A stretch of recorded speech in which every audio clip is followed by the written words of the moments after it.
Olá pessoal, eu sou Newton Gomes da CPA Informações Empresariais.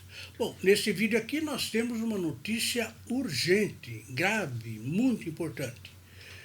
O que aconteceu? Bom, nós temos falado muito a respeito da comissão mista da reforma tributária, aquela comissão que foi formada lá no Senado e na Câmara e assim por diante, né? Pois nós temos uma grande novidade, que é o seguinte: nós estamos gravando hoje, dia 2 de março, segunda-feira, e depois de amanhã, quarta-feira, dia 4, a comissão mista ela vai começar a trabalhar. E o que eu digo começar a trabalhar? Ela vai executar aquele trabalho que nós temos programado isso aqui, né? Então vejam bem, que fique bem claro, a partir das 14h30 desta quarta-feira, dia 4, lá no recinto do Senado Federal, a comissão mista da reforma tributária vai dar início aos seus trabalhos, realizando a sua primeira sessão. Serão muitas, né? Primeira sessão. Muito bem, aqui comigo a Júlia Gomes para a gente trocar em miúdos essa notícia aí. Ela é, Júlia. Oi pessoal, sejam bem-vindos. Bom, primeiro nós vamos começar fazendo um rápido histórico sobre a comissão mista que vai começar nessa quarta-feira. Bom, a criação em 19 de 12 de 2019 da Comissão Mista da Reforma Tributária no Congresso Nacional foi patrocinada pelos presidentes do Senado, Davi Alcolumbre, e da Câmara, o Rodrigo Maia. Muito bem, vamos comentar essa história aí, né?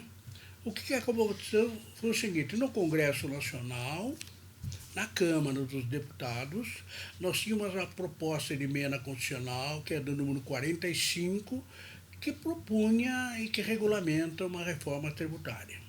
Muito bem, um pouco tempo depois, surgiu lá no Senado Federal, que é a outra casa do Congresso, surgiu um outro projeto, que é a PEC número 110. Por que aconteceu isso? Isso não é comum, claro, né? Quando você discute no Congresso uma lei, é aquela lei, diversas versões, etc. Mas aquela. Aqui não, de repente surgiu uma PEC lá na Câmara e algum tempo depois, tratando do mesmo assunto, né? Só que com um pouco diferente, surgiu lá no Senado. Tem-se a impressão de que é aquela história do protagonismo, isto é, o presidente da Câmara, que é o Rodrigo Maia, ele quis ser protagonista da reforma tributária, né? Na medida em que o Poder Executivo não tem colaborado muito, está para mandar projeto, mas não manda e assim por diante, então o Rodrigo Maia, presidente da Câmara, falou: não, eu vou ser protagonista disso, e encampou o projeto lá do Bernardo Api e pimba, foi a PEC 45. Algum tempo depois, o Davi Alcolumbre, que é presidente do Senado, também não quis ficar para trás. Parece que aconteceu isso. Então ele falou: eu vou ser protagonista também dessa história da reforma tributária. E pegou um outro projeto, que é aquele do Luiz Carlos Rauli, e apresentou, e registrou, e protocolou no Senado. Então, é estranho, é até meio surrealista, né?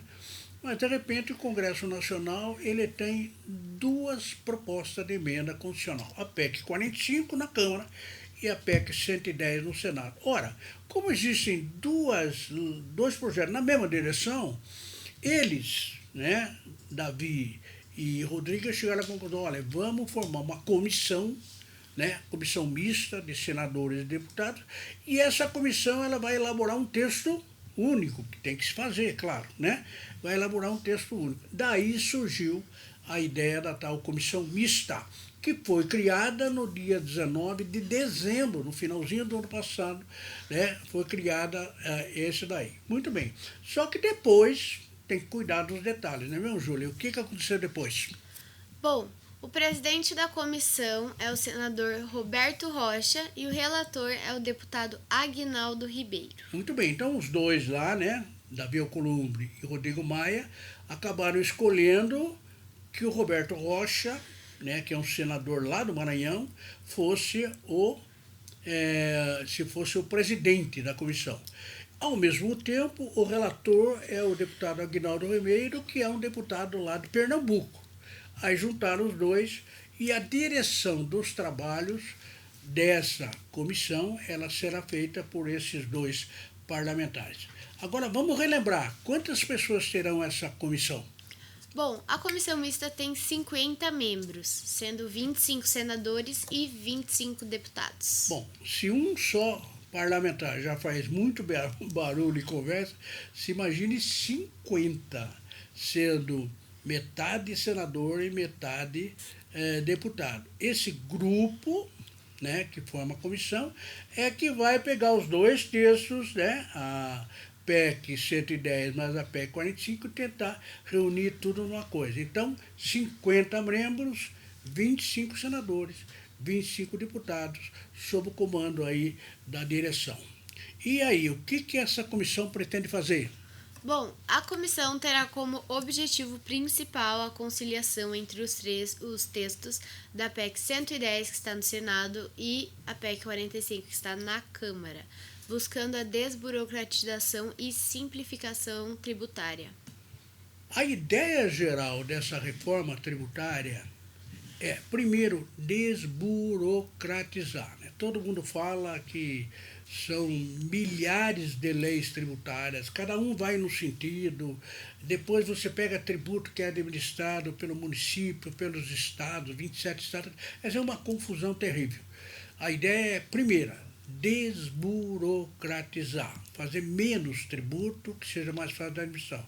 E segundo, simplificar. Se você desburocratizar, você vai, como consequência, simplificar.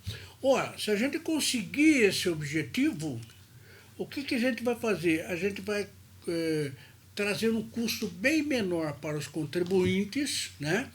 Principalmente as empresas, e isso vai reduzir o famoso custo Brasil, porque disse que aqui no Brasil gasta-se muito tempo, muitas horas, simplesmente para preparar o pagamento do imposto, né?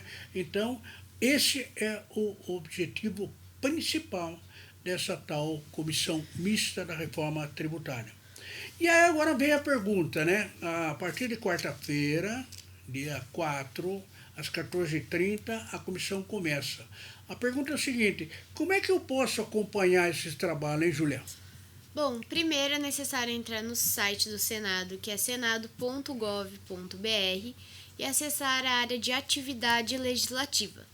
Depois disso é só clicar em lista de comissões e, por último, no item CM Reforma Tributária, Comissão Mista Temporária da Reforma Tributária e pronto. Exatamente. Então, o que o Senado fez? Ele criou um espaço. É um espaço próprio para essa comissão mista. Uma espécie de um blog, né? Um site só da comissão. Eu imagino que tudo que acontecer na comissão, a partir da próxima quarta-feira, estará lá. Seja texto, seja vídeo, seja podcast, tudo que acontecer naquela comissão, a gente espera que esteja lá.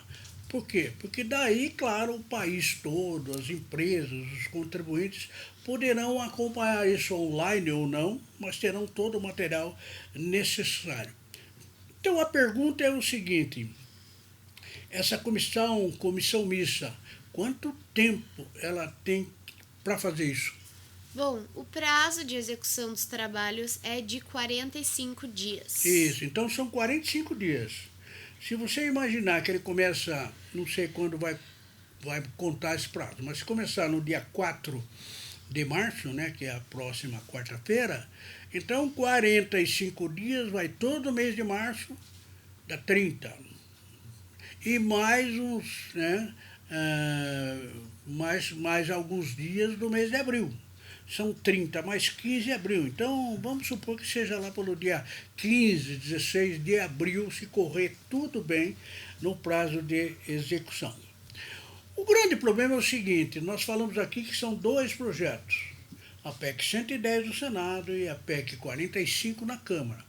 Ao longo de todo esse período, e já são vários meses, o governo federal vem falando que ele vai mandar também um projeto. E todo mundo entende que o projeto do governo é muito importante, porque, claro, o governo tem lá suas ideias, a receita de forma tributária, quem tem os números são o governo, quem tem o controle dos impostos é o governo. Então o governo está falando, não, nós vamos mandar. O porta-voz do governo, nesse caso, tem sido o ministro da Economia, o Paulo Guedes. E aí o Paulo Guedes fala, olha, a semana que vem eu vou mandar o projeto da reforma tributária, e não manda. Aí ele fala, não, vou mandar daqui a 15 dias, e não manda. Não, vou mandar antes do Natal. Passou o Natal, não aconteceu nada. Ah, vou mandar até o Carnaval. Acabamos o Carnaval, não aconteceu nada, né? A última promessa do Paulo Guedes que ele fez foi há 15 dias atrás, ele falou, daqui 2 semanas o projeto do governo federal vai chegar lá. Bom, essas 2 semanas venceu na sexta-feira passada e o projeto não chegou, né? E agora parece que o Paulo Guedes falou, não vou mandar mais o projeto, vou dar algumas sugestões aí e tal. O problema é que quem está envolvido nisso acha que a participação do governo federal é muito importante. Porque se nós temos 2 projetos, que é a Câmara e o Senado, necessariamente nós deveríamos 3, que é o projeto do governo. E isso não chega, apesar de todas as promessas. Então, nós estamos aguardando que, sei lá, semana, pelo menos até o dia 4, ou depois que a comissão comece a trabalhar, esse projeto acabe aparecendo. Muito bem. Agora, e como é que isso vai funcionar, Júlia, no dia a dia? Bom, os componentes da comissão mista deverão definir nos próximos dias a agenda dos trabalhos, incluindo as reuniões e audiências públicas. Muito bem, eu estava vendo agora mesmo na internet, e aí o Agnaldo Ribeiro, que é o relator da comissão, falou, olha, nós vamos nos reunir e vamos fazer uma agenda. Uma agenda o quê? Olha, vamos fazer uma reunião dia 4, depois fazer uma reunião dia 5, aí vamos fazer uma agenda, uma audiência pública na terça-feira que vem, depois tem outra audiência, outra reunião, outra votação, enfim. O deputado Agnaldo Ribeiro falou agora, há pouco tempo aí, que os componentes vão elaborar uma agenda. Será ótimo que se no dia 4 eles divulgarem essa tal agenda, nós já vamos saber o que vai acontecer para frente. E a gente vai se organizar para isso. Uma das questões muito importantes que certamente serão discutidas é o período de transição. Isto é, nós temos uma atual situação que é o caos, uma caótica. Como que nós vamos passar da situação atual para a situação nova? Qual é o período de transição, hein, Júlia? Isso aí. Bom, o período de transição entre o sistema atual e o sistema novo tem 2, né? A PEC 110 prevê 5 anos, enquanto a PEC 45 sugere 10 anos. Então é uma incógnita, né? Exatamente. Então as 2 PECs foram por caminhos diferentes. A PEC 110, ela acha que com 5 anos já se vai fazer a transição. A PEC 45 não, ela acha que são necessários 10 anos, né? Então esse é um problema que terá que ser muito discutido com os membros da comissão para saber, afinal, em quanto tempo a gente vai fazer essa transição? Em 5 anos? Lógico, né? Depois de tudo aprovado, nós temos 5 anos para migrar para o novo sistema. Ou se não, se for aprovado, não, vamos fazer em 10 anos. É verdade que isso aí é isso é uma norma em aberta, né? Não é lei ainda. Então você pode ser, não vamos fazer nem em 10 anos, nem em 5 anos. Vamos fazer em 8 anos, que já tem bom tamanho. Tem alguns mais malucos que falam, não vamos fazer nem em 10, nem em 5, nem 8. Vamos fazer em 3 anos que tá bom, né? Tem um deputado que é meio pirado, eu acho, que ele falou, não vou fazer transição nenhuma. Aprovou em 2020 e 2021 já entra em vigor. É uma loucura, né?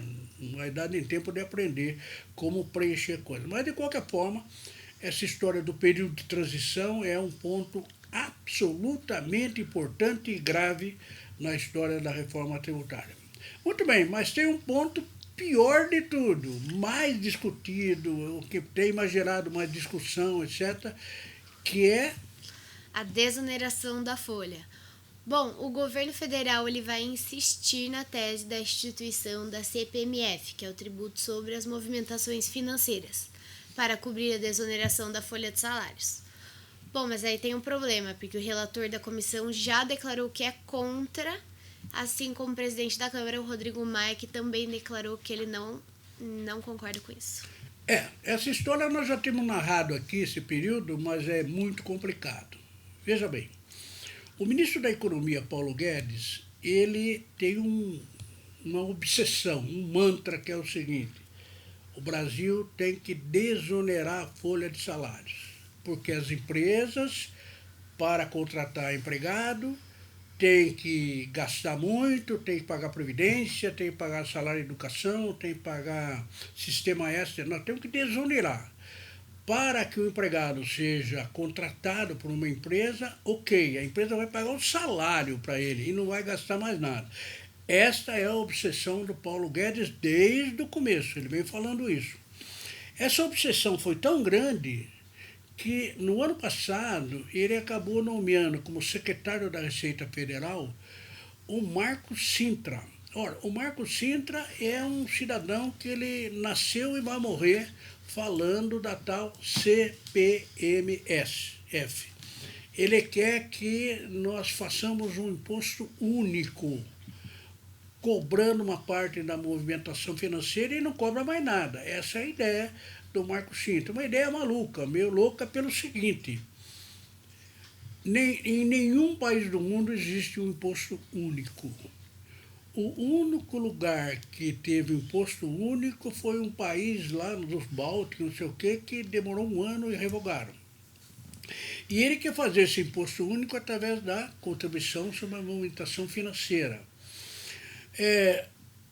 A Austrália, ela instituiu a CPMF e revogou 2 anos depois. Mas nós temos um belo exemplo da CPMF, é que dá para a gente copiar, né? A Venezuela, por exemplo, tem CPMF, né? Você viu a crise que está aquele país.